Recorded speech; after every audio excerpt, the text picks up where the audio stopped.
es un buen momento para detenernos en nuestras obligaciones cotidianas de cada semana, pero también es un momento en el que el mundo celebra lo que llamamos la Semana Santa. ¿Qué se celebra? ¿Qué se celebra?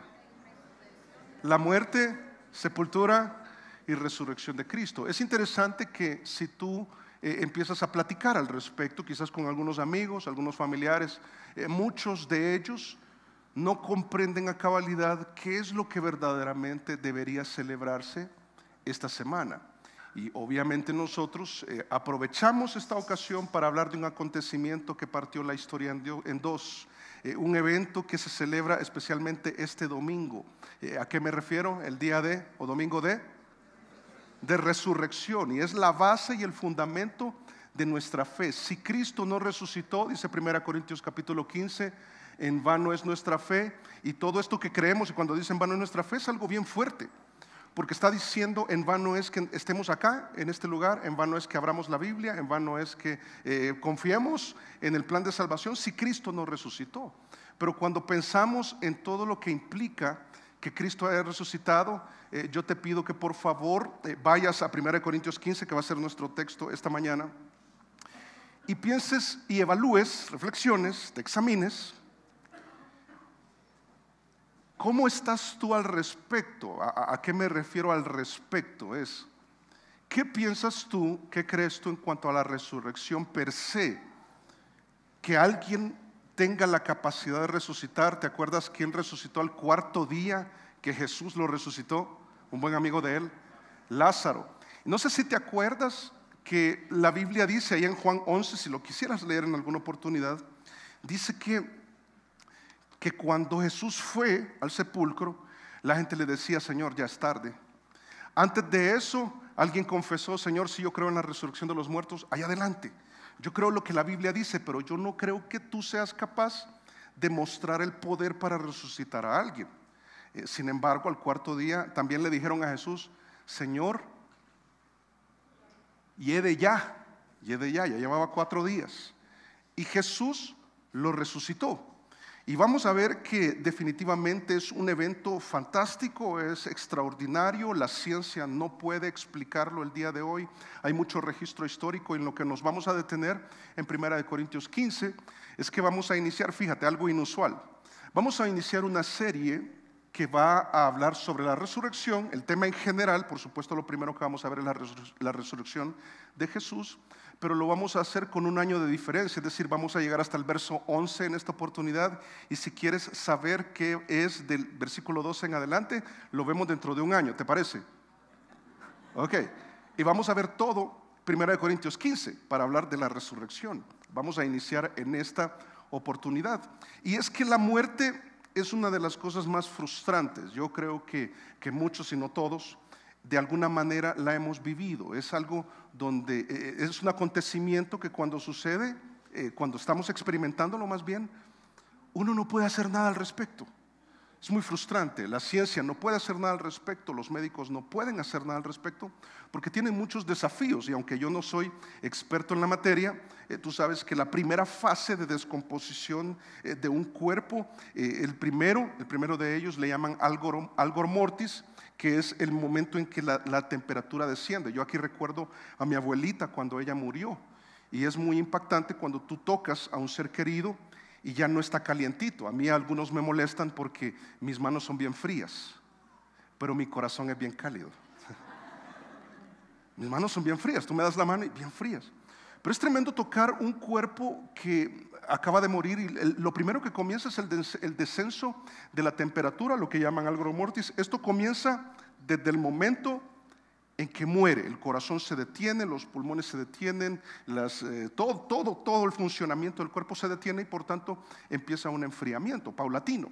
Luego viene lo que se conoce como el rigor mortis, que es si alguien acaba de morir todavía no está rígido. Comienza el proceso de deshidratación del cuerpo, y entonces los músculos empiezan a ponerse más rígidos, y el inicio del rigor mortis es a las 2 horas. Por eso un forense llegaría y diría: quiero ver cuánto, si se mueve todavía está como como blandito, diríamos nosotros, no sé cómo dirías, o no rígido, flácido. Dice, no, esta persona no lleva ni 2 horas de muerta, porque el rigor mortis comienza a las 2 horas y va avanzando. Y luego viene el livor mortis, que da inicio a los 20 minutos, dependiendo de los casos, dependiendo del clima, dependiendo de otros factores, donde después de 20 minutos de muerto o después de 3 horas de muerto, empieza, la sangre por supuesto se ha detenido y está la sangre coagulada en el cuerpo.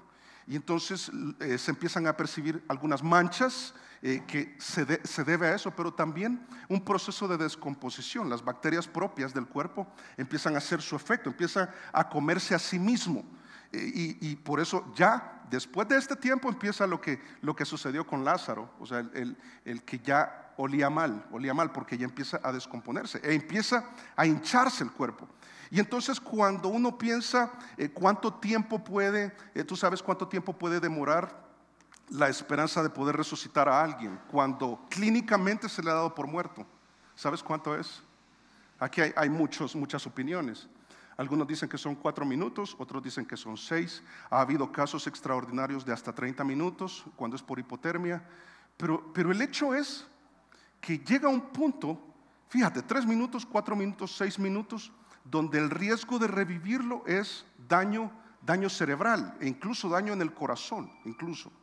Y cuando nos enfrentamos a esto, uno piensa, ¿cómo puede, sabiendo todo esto, Jesús haber resucitado a Lázaro después de 4 días?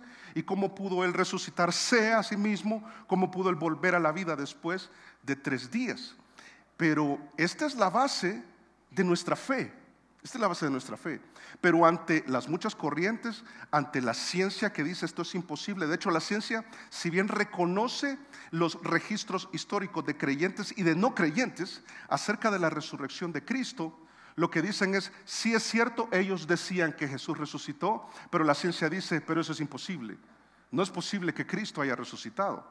Y entonces vienen algunas dudas a nuestra mente, y sabes que esta duda permeó a algunos de los corintios, estos creyentes en esta iglesia en Corinto. Dice aquí el capítulo 15, aunque vamos a ver los 11 primeros versos, yo quiero partir del verso 12, que dice Pablo, pero si se predica de Cristo, que resucitó de los muertos, es decir, lo que predicamos, hermanos, contiene algo sumamente poderoso y extraordinario. Es parte de lo que nosotros creemos y predicamos. Pero dice, ¿cómo dicen algunos entre vosotros que no hay resurrección de los muertos? Sabes que en la iglesia había una confusión doctrinal. Habían muchos temas en esta iglesia. De hecho, esta carta es una carta de amonestación luego que unos hermanos de Cloé, de un lugar que se llama así, le notificaron a Pablo que esta iglesia tenía muchos problemas.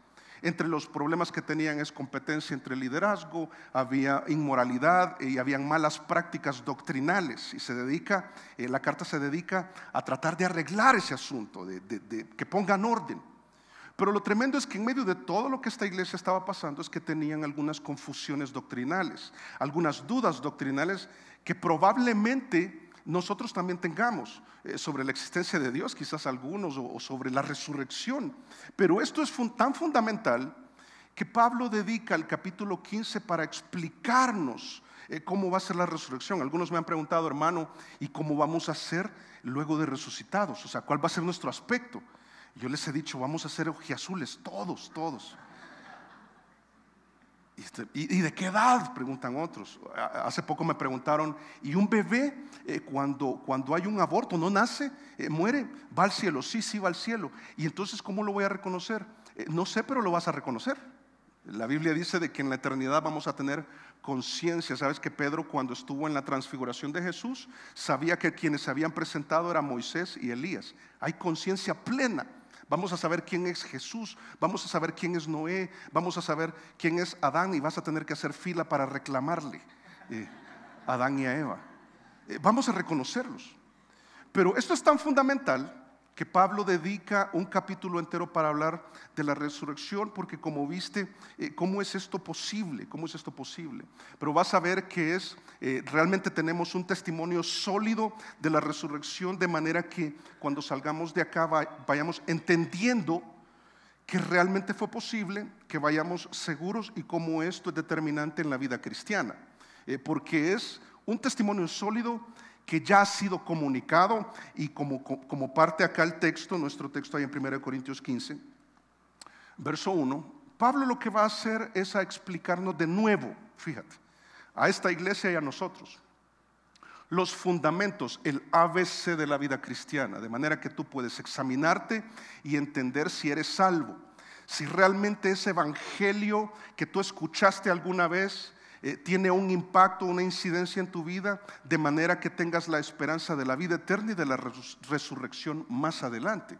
Es algo que va a servir para examinarnos. Y dice acá en el capítulo 15, verso 1, dice: además os declaro, hermanos, el evangelio que os he predicado, el cual también recibisteis, en el cual también perseveráis, por el cual asimismo, si retenéis la palabra que os he predicado, sois salvos. Si no, creísteis en vano. Y por supuesto vamos a tratar de entender qué es lo que está planteando Pablo. En primer lugar, lo que hace es, nos va a dar las condiciones bajo las cuales el evangelio es eficaz, es efectivo en tu vida, de manera que tú puedas decir: yo sí soy salvo, yo sí soy salvo, yo no he creído en vano. Y cada elemento es verdaderamente esencial. Lo primero que dices: mira, este evangelio tiene que ser recibido, obviamente tiene que ser escuchado, pero tienes que remontarte al momento en que tú, al escuchar el evangelio completo, y vas a ver que este texto contiene el evangelio completo y lo vamos a ver dentro de unos minutos, pero cuando tú escuchaste y tú lo recibiste, porque pudiste haberlo rechazado, tú pudiste haber pensado: no, yo creo en otras cosas, yo creo que, por cierto, Mahoma también murió como Jesús. Solo hay un problema, que si vas a Arabia Saudita y vas a Medina, vas a encontrar en una mezquita el cuerpo enterrado de él. Pero dicen que ascendió en el domo de la roca, espiritualmente dicen ellos. ¿Y cuántos testigos tiene? Ninguno. Pero y Joseph Smith, el fundador de los mormones, entonces él está enterrado en Illinois también. Y podemos seguir en la lista. El único que no es Jesús. Y tenemos que escuchar estas noticias, que son buenas noticias, porque merecemos el infierno por nuestro pecado, pero Cristo murió por nosotros. Y cuando lo escuchamos, no hubo un rechazo, sino una recepción. ¿Tú te acuerdas las veces en que tú rechazaste el evangelio? Yo me acuerdo. ¿Cuántos se acuerdan? Ok, varios. Y hubo un momento en que Dios obró en nuestras vidas y al escuchar el evangelio dijimos: sí, yo creo, yo recibo ese mensaje, por tanto recibo a Cristo y por tanto soy salvo. Sabes que esto, si lo quieres buscar, yo por eso te lo coloco en pantalla, por si alguien quiere tomar nota o tomar una foto. Pero en Hechos 18, del versos 1 al 18, habla de una pareja, Priscila y Aquila. Habla de Crispo, un principal de la sinagoga, un judío que conocía mucho, pero llegó a Cristo. Y durante 6 meses Pablo quedó ahí predicando. Pedro quedó ahí predicando. Y yo ya me confundí, Pablo quedó predicando 6 meses. Y entonces mucho pueblo se convirtió, muchas personas recibieron a Jesús. Dice acá el texto, dice: además os declaro, hermanos, le voy a decir esto de nuevo. Dice: el evangelio que os he predicado, el cual también recibisteis, en el cual también perseveráis, por el cual asimismo, si retenéis la palabra que os he predicado, entonces dice: sois salvos. Después de la recepción debe haber una retención. No hay tal cosa como que tú digas: yo lo recibí, pero ya no seguí y soy salvo. Fíjate, Pablo lo que está diciendo es: no funciona así. El evangelio que tú escuchaste y recibiste, lo retuviste, y por cuanto lo retuviste, pudiste permanecer. Ahora, perseverar es interesante, porque la palabra, yo creo que todos la entendemos, pero es continuar con constancia lo que se ha empezado. Es que lo que creí yo, en mi caso, hace 30 años, lo creo ahora, y ahora creo más. Eso es lo que debería suceder. Es que lo que te fue anunciado hace 30 años o no sé hace cuánto tiempo, lo crees ahora y permanece consistente y sólido hasta el día de hoy. Entonces el problema es que algunas iglesias enseñan que para ser salvo lo que tienes que hacer es perseverar. Tanto que cuando tú les preguntas, ¿y tal, qué tal, cómo estás, hermano? Ellos te responden perseverando, perseverando. Porque si yo dejo de perseverar, dicen ellos equivocadamente, pierdo la salvación. Más que la salvación no se pierde, no hay manera. Porque no la ganamos nosotros, la ganó Jesús por nosotros y para nosotros. Y vas a ver que esto se va a fortalecer conforme avancemos en el texto. Pero retener es sujetar algo sin soltarlo. Es que esta obra que Cristo hizo en la cruz, cuando la escuché la recibí, no la rechacé. Y cuando la rechacé me quedé con ella y solté todas mis creencias equivocadas al respecto. Es que hasta el día de hoy camino con Él y te hago pensar aquí un poco. Y persevero porque no veo cómo yo puedo separarme de Dios sin yo sentir el vacío terrible que esto produce. Si yo ver las consecuencias de ello, yo no me veo de esa manera. Por eso incluso hay textos en la Biblia que se usan mal al respecto. Como primera de Juan capítulo 2, verso 19, que dice, salieron de nosotros, pero no eran de nosotros. Porque si hubieran sido de nosotros, ¿qué habrían hecho? Y sabes que muchas iglesias lo que hacen para retener a sus miembros, lo que hacen es, no te puedes ir de esta iglesia. Y si te vas de esta iglesia, no permaneces de nosotros. Eso da lugar a pensar que no eres de nosotros, por tanto, no eres salvo. Pero realmente el texto lo que está diciendo es alguien que no permanece, que se va al mundo. No que se cambió de ciudad, se cambió de país y se cambió a otra iglesia en la que también puede servir, también puede crecer, porque no tenemos el monopolio del evangelio acá. Hay muchas buenas iglesias, hay muchas razones por las cuales una persona cambia de iglesia. Algunas son voluntarias, otras son involuntarias o fortuitas. Pero lo que está diciendo es aquel que dice que es creyente y se fue al mundo no perdió la salvación. Lo que está planteando es, nunca fue salvo. Nunca fue salvo. No la perdió porque es imposible, pero nunca fue salvo por este texto. Dice, habrían permanecido con nosotros, pero salieron para que se manifestase que no todos son de nosotros. Está hablando de creyentes que se fueron al mundo, que fueron a vivir en promiscuidad, a darle lugar a los vicios y a la vida desenfrenada de un impío. ¿Perdió la salvación? No. ¿Sabes? Por eso te lo pongo de esta manera clara, mira.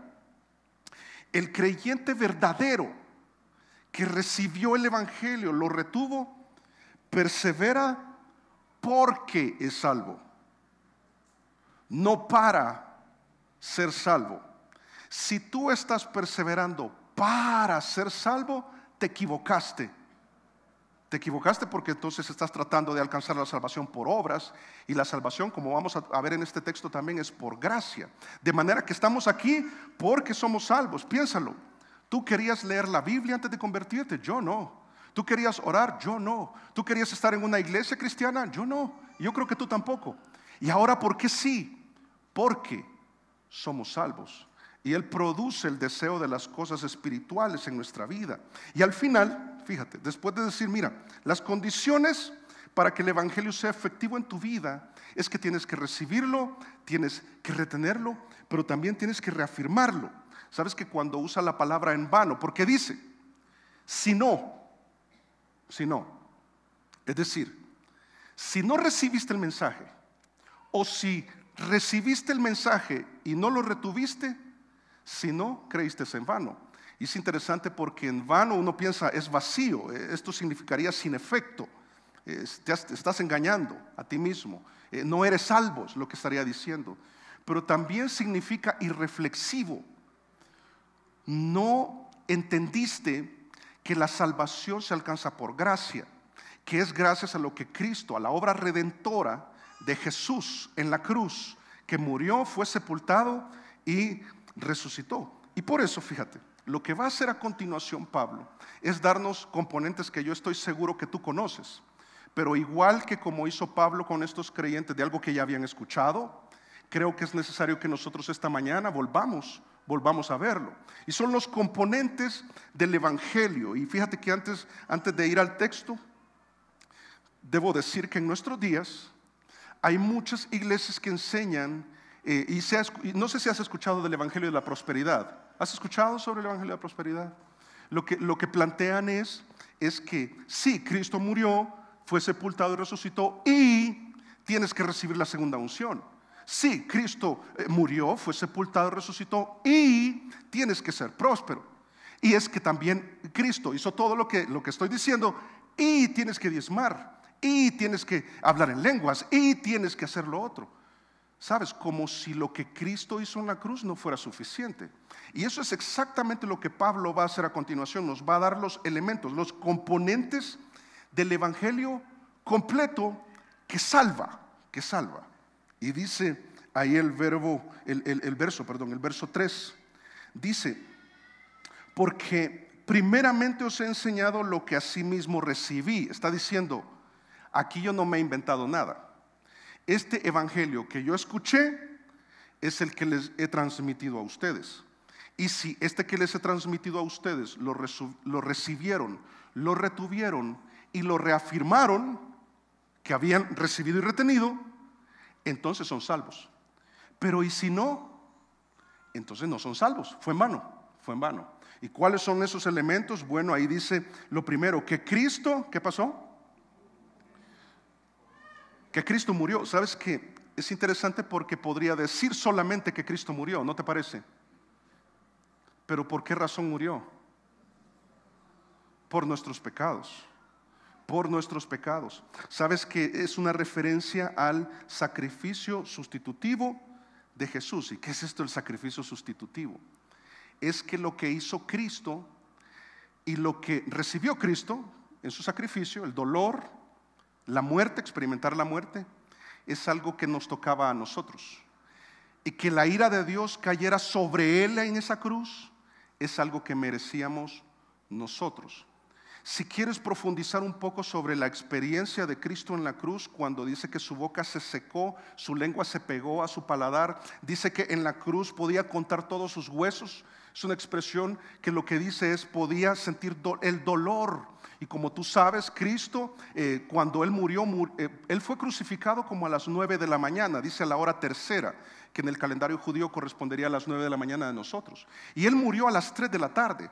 Desde las 9 de la mañana hasta las 3 de la tarde Él estuvo colgado en un madero, podía contar todos sus huesos, moría de sed, estaba asfixiándose, y los clavos atravesaron no sus manos, sino por acá, donde al atravesarlo tocaba este nervio que te has golpeado alguna vez el codo y has sentido eso. Es horrible. Cristo lo sintió todo el tiempo. Pero cuando no podía respirar, lo que hacía era apoyarse en los clavos atravesando sus pies para poder levantarse y respirar. Y cuando ya no podía más con el dolor, ¿qué pasaba? Colgaba otra vez. Desde las 9 de la mañana hasta las 3 de la tarde. Y eso es lo que nosotros merecíamos, porque la Biblia dice que la paga del pecado es muerte. Pero ¿quién murió por nosotros? ¿Quién murió por nuestros pecados? Jesús. Lo tremendo es esto, que hay muchos ejemplos en la Biblia. Voy a ir muy rápido acá. ¿Te acuerdas cuando Adán y Eva pecaron allá en Génesis capítulo 3? ¿Qué hicieron ellos? Se escondieron de Dios, sintieron vergüenza el uno del otro, y entonces ahí estaban tratando de resolver la vergüenza de su pecado. ¿Y te acuerdas con qué se cubrieron? Con hojas de higuera. ¿Y te acuerdas con qué Dios cubrió la vergüenza de su pecado? Con pieles. ¿De dónde sacó las pieles? De un animal, de un cordero, de una víctima inocente que tuvo que ser sacrificada, que no fue la que pecó. Es inocente completamente, pero derramó su sangre, ya tipificando y simbolizando lo que Cristo iba a hacer por cada uno de nosotros. Cristo en la cruz, cuando veas a Cristo en la cruz, por fe obviamente, Él ahora vive y reina, pero cuando pensemos en la muerte de Cristo, tienes que pensar, eso es lo que me correspondía a mí, pero Cristo lo hizo por mis pecados, en mi lugar. ¿Te acuerdas en Génesis 22, en el caso de Abraham, cuando iba a ofrecer a Isaac? Cuando estaba a punto de ofrecerlo en sacrificio, cuando lo iba a degollar, ¿qué pasó? Un ángel lo detuvo y había ¿qué? Un carnero enredado. Entonces toma del carnero, Dios le dice, no sacrifiques a tu hijo, porque ese hijo no puede salvar, no puede perdonar, esa sangre no puede limpiar, pero la sangre del cordero, en este caso del carnero, en su lugar sí lo logra. tipificando la obra de Cristo en la cruz.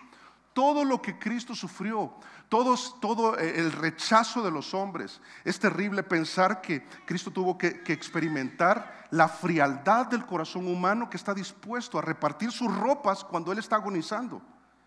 Y el mundo, el día de hoy, celebra de manera religiosa su muerte y su resurrección, pero no entienden que el primer elemento del evangelio es ese, que lo hizo en nuestro lugar. Y hay tantos casos. Si tan solo entendemos que Cristo murió en tu lugar y tú dices, yo creo eso, yo me apropio de eso, yo no me suelto de eso, y al haberlo recibido y retenido, soy salvo. ¿Te acuerdas la promesa que Jesús le hizo al malhechor que estaba al lado de él?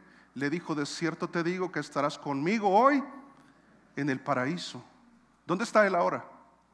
En la presencia de Dios. Pero era un malhechor. ¿Se bautizó? Yo creo que si hubiera vivido lo hubiera hecho, porque todos los que ponían su fe en Jesús lo hicieron. ¿Fue a la iglesia? ¿Se congregó? Nunca. ¿Diezmó? Nunca. Pero creo que si hubiera vivido lo hubiera hecho, porque todos los demás creyentes lo hicieron, mostrando que la salvación verdaderamente es por gracia y no es por obras. Luego la sepultura, y aquí quizás avanzo un poco más rápido, simboliza la vida que se produce luego de la muerte. Y solo te hago esta cita que fue dicha por Jesús, que dijo, si el grano de trigo no muere y cae a tierra, es decir, no es sepultado, no puede germinar y no puede crecer y no puede llevar fruto. Y estaba hablando de su muerte y esos 3 días muerto en el que estuvo en esa sepultura para darnos vida a cada uno de nosotros. Y todo esto, mira, ahora voy al texto acá en 1 Corintios 15. Dice, versículo 3, porque primeramente os he enseñado lo que asimismo recibí, no le he cambiado nada, diría, que Cristo murió por nuestros pecados. ¿Conforme a qué? A las Escrituras, se refiere al Antiguo Testamento. Todas las profecías que se hicieron acerca de Jesús se cumplieron. Pero también dice en el verso 4, y que fue sepultado y que resucitó al tercer día conforme a las Escrituras. Por eso el tercero es tan esencial, es su resurrección. Si Cristo solo hubiera muerto y estuviera en una tumba, al igual que Mahoma, Joseph Smith y otros, no tendríamos salvación. Pero Él tenía que hacer algo que nadie más podía, y es resucitar.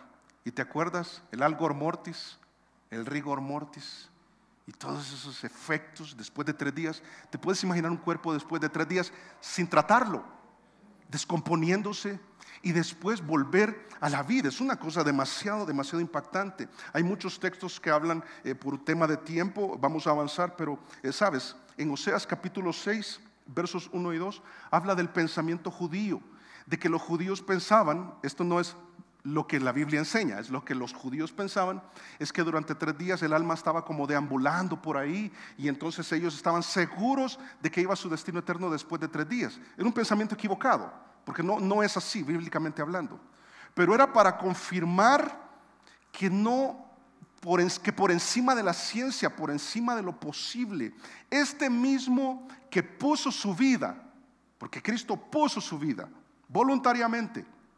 Él pudo haber no ido a la cruz si Él lo hubiera impedido, pero Él puso su vida, Él mismo la volvió a tomar y nos mostró su poder y la capacidad de poder cumplir con lo que nos promete acerca de la resurrección. Fíjate, la resurrección es tan emocionante que cuando pensamos en nuestros seres queridos tenemos la plena certeza de que los vamos a ver de nuevo, de que vamos a ver a Jesús, de que vamos a estar en su gloria, que todas sus promesas son ciertas y que hay testigos, que es lo que vamos a ver a continuación, testigos clave después de 3 días. Ahora, ¿qué día murió Jesús?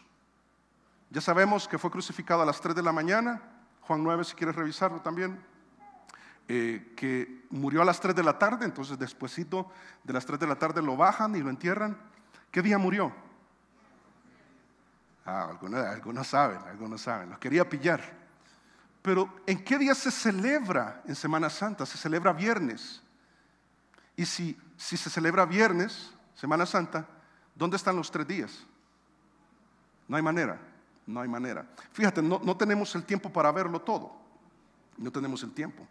Pero sí decirte que el día judío, el calendario judío es lunar, no es solar como el nuestro. Y arranca a las 6 de la tarde. Arranca a las 6 de la tarde. Es decir, hoy es domingo. Y de nuestro calendario, ¿cuándo comienza el lunes? A las 12:01. A las 12, diríamos nosotros, de la mañana. Ok, porque es solar. ¿A qué hora inicia en el calendario judío el lunes? En nuestro hoy a las 6 de la tarde. A las 6 de la tarde ya es lunes, o sea, ahí es donde arranca. ¿Y por qué es esto así? Revisa Génesis capítulo 1 y si te detienes en los detalles, lo que dice es, y fue la tarde y la mañana, un día, o sea, comienza desde la tarde. Ok, este es el primer dato importante. El segundo es cuando dicen que ¿te acuerdas que tuvieron que enterrar a Jesús, sepultar a Jesús, porque estaban preparando el día de reposo? Y entonces dicen, si es el día de reposo, el día siguiente tiene que ser viernes. Pero entonces te meten un problema de los 3 días. Pero no saben que realmente el día de reposo son 2 tipos de día de reposo. El primero es semanal, el que conocemos, sábado, donde no se hace nada, es el sábado. Pero hay otros días de reposo que son días solemnes relacionados a las fiestas judías. En este caso era la Pascua, donde el primer día de esta fiesta solemne era día de reposo. Este era adicional. ¿A cuál se refiere el texto ahí en Juan 9 cuando habla de el día de reposo? Se refiere a la Pascua. Por eso Él murió un miércoles y resucitó un domingo, que correspondería a como nuestro sábado despuesito de las 6. Pero las mujeres llegaron en la mañana. Ah, sí, pero Él estuvo vivo toda la noche, toda nuestra noche. Pero Él resucitó un primer día de la semana, que es domingo. Y si no me entendiste, con que seas salvo basta. Pero en esta infografía están todos los textos. Lo puedes buscar en nuestro canal de YouTube y entonces le pones pausa, le das un zoom in, lo ves desde más cerca y haces tus apuntes. Ahí está la infografía, ok. Solo como dato interesante. Pero ¿qué es lo importante acá? Que el Evangelio, si lo notaste, contiene y resalta lo que Jesús hizo por nosotros. No lo que tú hayas hecho o vas a hacer. Es ¿qué hizo Jesús? Murió por tus pecados, por los míos. Fue sepultado, no se desmayó, Él verdaderamente murió. Y 3 días después, tal y como lo había dicho, volvió a vivir y resucitó. Y entonces nosotros pensamos, ¿y cómo se puede comprobar eso? Ya vas a ver qué interesante. Mira, el Evangelio, como dijo Pablo, yo asimismo lo que recibí es lo que le doy. Y el Evangelio completo es eso, no necesitan adicionar nada más. Mira, el Evangelio no necesita modificación, ajuste o actualización. Es eficaz en quienes creen en cada uno de sus componentes, que murió, que fue sepultado y que resucitó. ¿Lo creíste? ¿Lo retuviste? Entonces lo reafirmaste. Pero ¿y cómo poder estar tan seguros? Por un sólido testimonio que ha sido comunicado, pero también un sólido testimonio que ha sido consistente. ¿Por quiénes? Mira, aquí siempre en 1 Corintios capítulo 15, verso 5.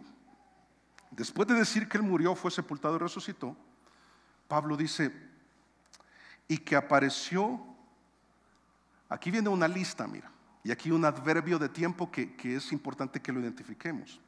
Dice, y que apareció a Cefas, aquí está el adverbio, mira, y después a los 12, otra vez el adverbio, después apareció a más de 500, no a 500, a más de 500 hermanos a la vez, de los cuales muchos viven aún y otros ya duermen. Después apareció a Jacobo, después a todos los apóstoles, y al último de todos, como un abortivo, me apareció a mí. En las familias siempre hay historias de abuelitos, donde te cuentan que alguien llegó por la noche y lo cogió al otro de los pies y abundan de estos. Yo me acuerdo de mi abuelita y mi papá también me contaba, yo no sé si eran ciertas, ¿verdad? Pero ese tipo de historias. Y uno piensa, sí, Jesús se apareció, qué chévere, qué bendición. Pero si revisas Juan capítulo 20, lo que sucedió en Juan capítulo 20 fue bien interesante, porque donde estaban estaban encerrados ellos, estaban encerrados por miedo a lo que representaba ser un discípulo de Jesús en ese momento. Dice la Biblia que cerradas las puertas, Jesús se apareció en medio de ellos y les dijo, ¿qué les dijo? ¿Te acuerdas? Paz a vosotros. ¿Hubiera sentido paz tú? No, yo hubiera sentido un severo susto. O sea, como qué susto, qué susto.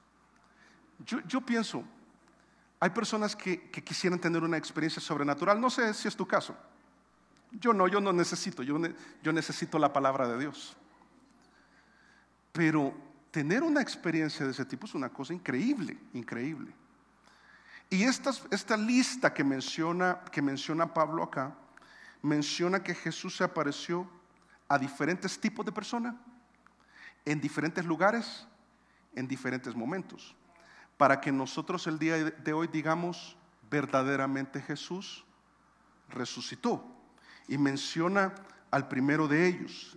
Este es Cefas, que entendemos que es Pedro, según Lucas capítulo 24, verso 34, y los otros textos que te coloco ahí. ¿Te acuerdas que las mujeres cuando vieron, qué vieron ellas? Una tumba vacía. ¿Te puedes imaginar ir a visitar y entonces el fulanito que vas a ir a visitar y está movido, y si eres muy valiente miras adentro, y muy curioso, chismoso y sapo, entonces, oye, no está. Pero los sepulcros no eran así como el de nosotros el día de hoy. Tenías que entrar. ¿Hubieras entrado? Es que susto. Solo ves una película de miedo y apagas las luces y dices, no, enciéndelas. Quedas autosugestionado, ¿verdad? Y cuando las mujeres dicen, la tumba está vacía, y nos dijeron que había resucitado, que por qué buscamos entre los muertos al que vive, Pedro fue y a él sí se le apareció. Qué cosa más impresionante. No en ese momento, pero sí más adelante, cuando le pregunta a Pedro, ¿me amas? ¿Te acuerdas? Cuando él volvió a pescar, dijo, bueno, esto se acabó, aquí no ha pasado nada, no sé si verdaderamente resucitó. Se va a pescar y Jesús se le aparece y tiene un momento de comunión tan especial que es impresionante, ¿sabes? A mí me llama la atención cómo lo relata de manera tan natural en la predicación de Pedro, allá en Hechos capítulo 10, verso 41. Dice, no a todo el pueblo, o sea, hablando de la resurrección de Cristo, dice, sino a los testigos que Dios había ordenado de antemano, a nosotros que comimos y bebimos con Él, después que resucitó de los muertos.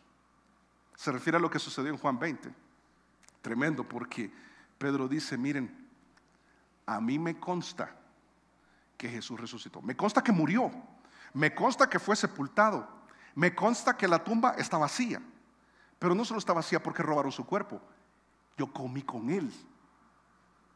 Y no solo a mí, porque él menciona, Pablo menciona a otros testigos. Por otra vez dice, nuestro texto dice, y después lo hizo con los 12.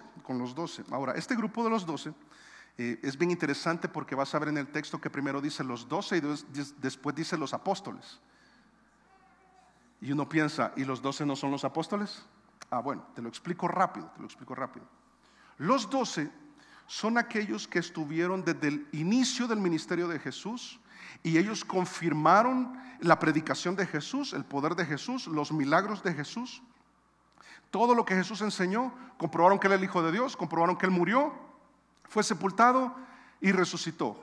Desde el inicio del ministerio físico terrenal de Jesús, durante 3 años y medio, este grupo original, que cuando se aparece en Juan capítulo 20, se les aparece, no está Judas. ¿Por qué no está Judas? Porque se suicidó. Y te acuerdas que había otro que no estaba.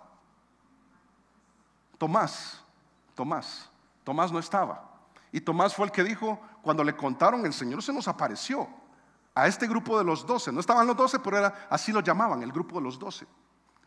Y Tomás dice, si yo no lo veo y no meto mi dedo en una de las llagas, o sea, donde estuvo el clavo, si no pongo mi dedo, dedo en la llaga, ¿verdad? Ahí no creo. Y Jesús después se le aparece a Tomás y le dice, y si alguien nos puede ayudar acá con el bebé, no sé si de pronto alguien de ministerio infantil que nos ayude, gracias.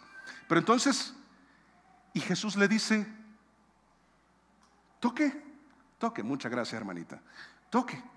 Y Tomás dice, Dios, ni siquiera lo hace Tomás, Dios mío, o sea, él reconoce que verdaderamente Jesús ha resucitado. Muchísimas gracias hermanita. Pero entonces después dice, este es bien interesante, mira, volvamos al texto. 1 Corintios 15 dice, apareció a Cefas y después a los 12, dice, y después apareció a más de 500, esto yo no lo puse, qué pena, dice, hermanos a la vez, de los cuales muchos viven aún y otros ya duermen. Me lo comí en los slides, pero te cuento. ¿Dónde pudo haber sido esto de los 500? Probablemente fue en Galilea. Lo interesante es que diga a la vez. Te puedes imaginar, aquí habemos casi 200, diría yo, unos 180, 190 o 200 de pronto, porque hay como 260 sillas puestas. Ok, 500, más de 500 y Jesús se aparece. Te puedes imaginar la conmoción y todos diciendo, ¡ah! Lo que nos dijeron es cierto. Y de estos, Pablo lo que dice es, miren, de algunos de esos 500, algunos ya murieron, pero algunos de esos todavía están vivos. Vayan y pregúnteles, les dice a los de Corinto, vayan y pregúnteles. Hay un testimonio que es el mismo de cada uno de nosotros. Pero lo interesante es que en el verso 7 dice, después de aparecerse a los 500, porque está en el orden, dice, apareció a Jacobo y después a todos los apóstoles. Ya te explico la diferencia entre los 12 y los apóstoles. Solo me detengo un poco en Jacobo. Jacobo, según en Juan capítulo 7, era uno de los hermanos del Señor. El Señor tenía hermanos y hermanas. Okay. De entre ellos, Jacobo era uno de sus hermanos, por parte de mamá, que no creía que Jesús era el Hijo de Dios. Es que ahora te imaginas, ¿cuántos tienen hermanos aquí? Okay, bastantes. Y que tu hermano o tu hermano, ¿verdad? Lo voy a dejar así, te diga, yo soy el Mesías. Ok, todos lo entendieron, todos lo entendieron.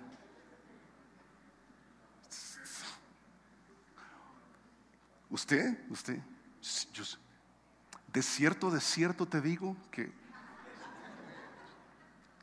¿sabes que Jacobo representa a los escépticos, incrédulos? No creía que Jesús era, y te lo coloco ahí, mira Juan capítulo 7, verso 5, porque ni aun sus hermanos creían en él. Pero si luego revisas los textos, hay uno en Gálatas, otro en Hechos, dice que este Jacobo vino a ser un apóstol, fíjate, una columna más bien, una columna de la iglesia. Él se convirtió. De hecho, este Jacobo es el que escribió la epístola de Santiago. A algunos les encanta esta epístola, preciosa.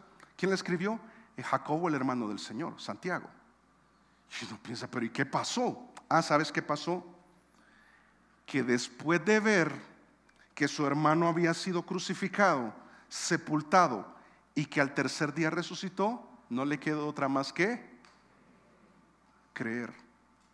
Y representa a aquellos escépticos. Pablo es otro. Vas a ver que Pablo no solamente era un escéptico, también era un opositor, un perseguidor de la iglesia. ¿Cómo alguien escéptico puede llegar a los pies de Jesús y entregar su vida a Él? Por el poder de su resurrección. Porque Él es el que convence. Y esta persona entonces recibe el mensaje, retiene el mensaje y puede reafirmar que es salvo, porque lo ha recibido y lo ha retenido. Es una marca del creyente. Y entonces este Jacobo también es uno de los testigos. Y después a todos los apóstoles. Aquí yo te dije iba a ser quizás hasta mucha información doctrinal e histórica también. Pero ahora te voy a hacer la diferencia entre los 12 y todos los apóstoles, porque dice nuestro texto.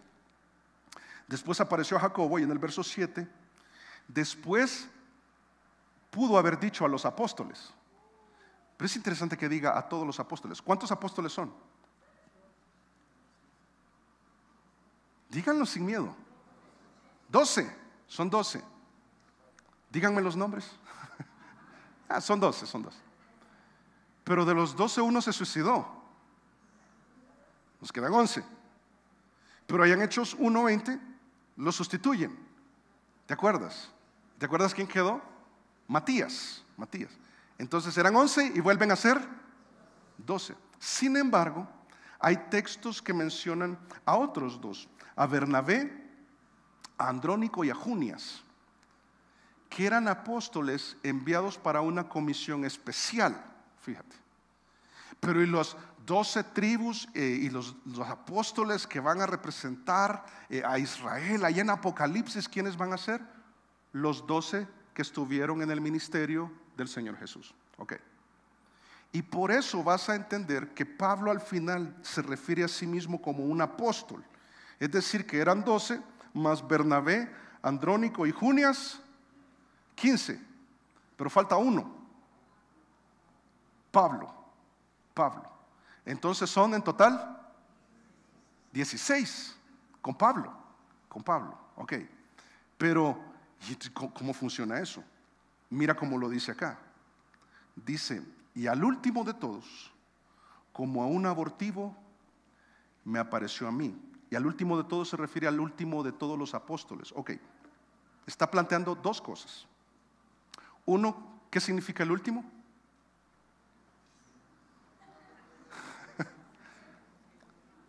Al último al que Jesús se le apareció.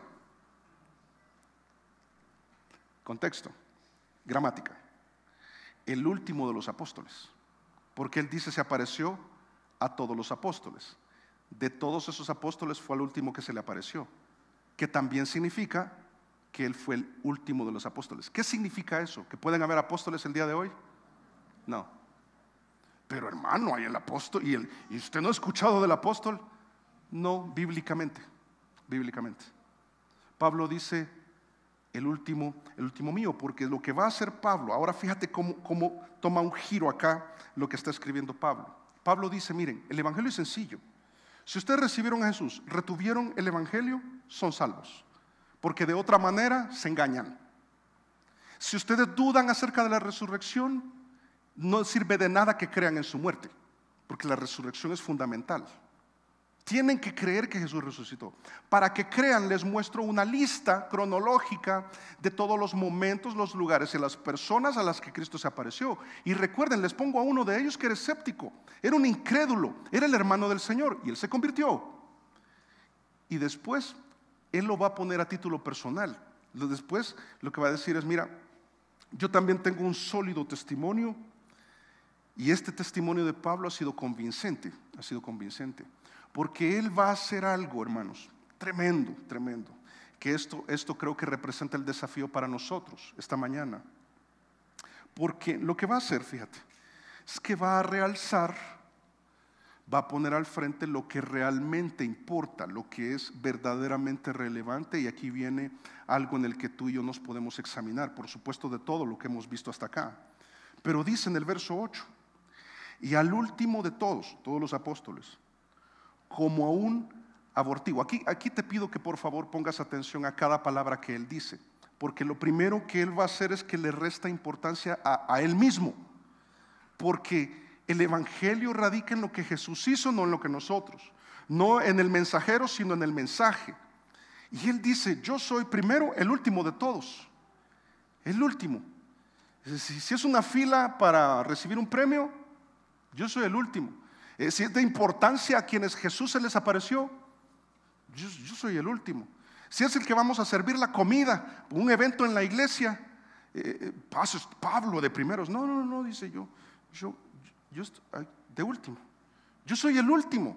Yo no importo. Yo no soy tan importante. Pero hermano, Pablo es tremendamente importante. Pablo dice, no. La verdad que no. Frente a la resurrección de Jesús, a la predicación del evangelio, yo no soy tan importante. Y dice después como un abortivo. ¿Sabes qué? Esta expresión lo que indica es, miren, fuera de tiempo. Yo no estuve desde el inicio en el ministerio del Señor Jesús. Yo no estuve. Ahora que lo conozco, me hubiera encantado estar. Este es el testimonio de varios que llegan a Jesús allá a los 40, 50 años de juventud y dicen, yo hubiera querido conocer al Señor allá por mis 9 años. O como cuando conoces a tu esposa a los 20 y tú dices, mi amor, yo te hubiera querido conocer cuando teníamos, yo no sé, ¿verdad? 10 años, desde chiquitos. Pablo dice, miren, yo soy el último y fuera de tiempo. Dentro de lo normal, son 9 meses de gestación. Yo soy como un abortivo, que pudo nacer antes o pudo nacer después. Fuera de tiempo. O sea, no soy tan importante. Luego dice, como un abortivo me apareció a mí, porque yo soy, ¿el qué? El más pequeño de los apóstoles. ¿Sabes que pequeño se está refiriendo a calidad? Yo no soy tan importante frente a todo esto. Pero no siendo tan importante, yo les puedo decir una cosa. Yo tuve un encuentro personal con Jesús ahí en Hechos capítulo 9. Yo escuché su voz, yo vi su resplandor. Yo escuché cuando Él me dijo, instrumento escogido me es este. O cuando yo supe de ese llamado de ser un instrumento escogido para los gentiles, es decir, para los no judíos. Yo digo, Señor, qué increíble. Qué increíble que yo siendo el último, el más pequeño, el más insignificante. Tampoco se trata de, tenemos que tirar el autoestima por los suelos. No.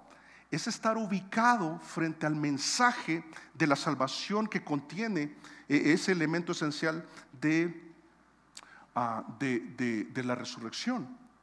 Y miren qué tremendo, dice verso 9, porque yo soy el más pequeño de los apóstoles, que no soy digno de ser llamado apóstol, porque, ¿qué pasó? Perseguí a la iglesia de Dios. ¿Restó importancia a su persona? Pero también a su pasado. Hay muchas personas que vienen delante de Dios, reciben el evangelio, creen que Jesús murió, fue sepultado y resucitó, lo celebran, pero están afectados y anclados a su pasado. Y es un pasado bien oscuro, perseguidor de la iglesia. Otro podría decir blasfemo. Yo fui blasfemo antes de venir al Señor. Terrible. Yo no pienso, pero ¿qué? Yo no puedo con eso. Deberías poder. Deberías darle relevancia a quien Jesús es y lo que hizo por ti, no a tu pasado que te ancla. Algunos dicen, no, yo creo que Dios no me puede usar para ser tu testigo o para comunicar que Él ha resucitado, porque es que, hermano, yo el año pasado, fíjese que el año pasado lo que yo hice fue, mire, es que ni le cuento, me da vergüenza. Yo quisiera ver mi palmarés limpio. Yo quisiera ver mi historial de vida completamente limpio. Esas cosas a mí me afectan todavía. No deberían afectarte. Pablo dice, miren, esto de ser testigo de Jesús, de su evangelio, predicador de su evangelio, es un privilegio que me hace restarle importancia a quien yo soy y le hace restar importancia a lo que yo fui. Más bien le voy a dar importancia a lo que yo puedo testificar, a lo que yo puedo proclamar y al mensaje poderoso que yo puedo dar a conocer, porque así es como termina en el verso 10 y el verso 11. Dice, pero por la gracia de Dios soy lo que soy. ¿Y qué era? Apóstol. No solamente eso, apóstol, testigo de la resurrección de Jesús. ¿Qué testimonio más poderoso? Está diciendo, miren, cuéntenme a mí entre los que puede decirles que Jesús resucitó. Jesús resucitó. Dice, por la gracia de Dios soy lo que soy. Y su gracia no ha sido en vano para conmigo. Vuelve a usar esa palabra. Antes he trabajado más que todos ellos, los otros apóstoles. Pero ellos es toda la lista que menciona. Dice, pero no yo, sino la gracia de Dios conmigo. Porque o sea yo, o sean ellos, así predicamos. Y así habéis creído. Pablo no está en competencia con nadie. Si tú piensas, pero trabajé más que todos los demás, es evidente el fruto de Pablo y el ministerio de Pablo. Es impresionante, hermano. Y el apóstol que quedó en lugar de Judas, y Matías, que fue de él. No sé, no hizo nada, no sé, hizo mucho, no sé, no hay registro. Pero Pablo toma esa gracia por la cual él entiende que ser apóstol es inmerecido, que ser testigo de la resurrección es inmerecido.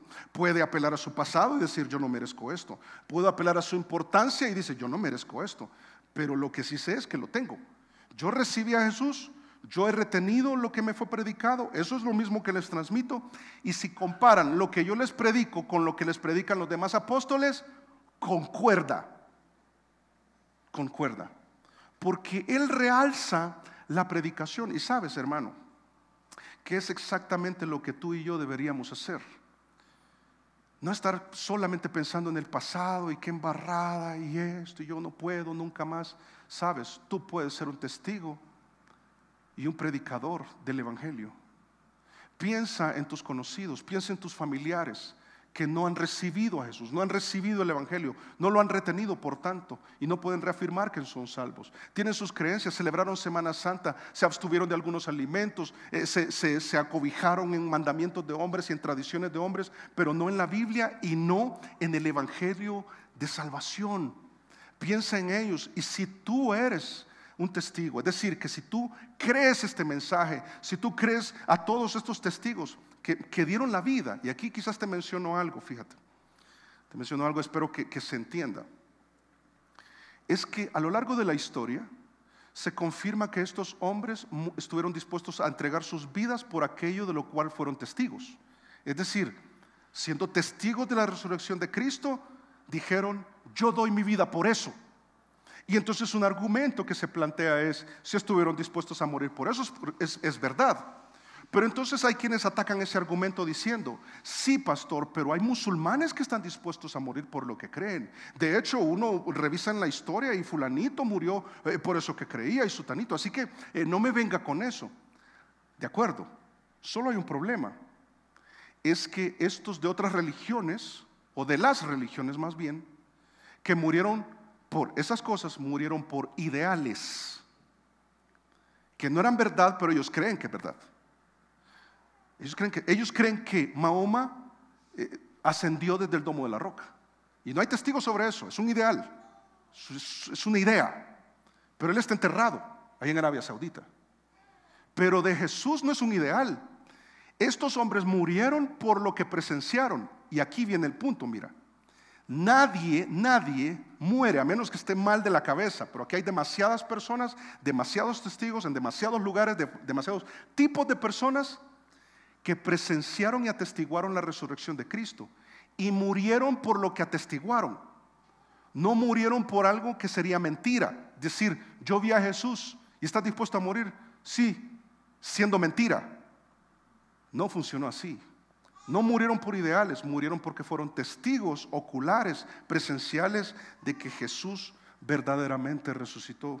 Mira, Dios está interesado en usar el testimonio de quienes han creído en Él para seguir anunciando que ha resucitado. ¿Estás dispuesto tú a compartirle a tus familiares y amigos de que Jesús ha resucitado?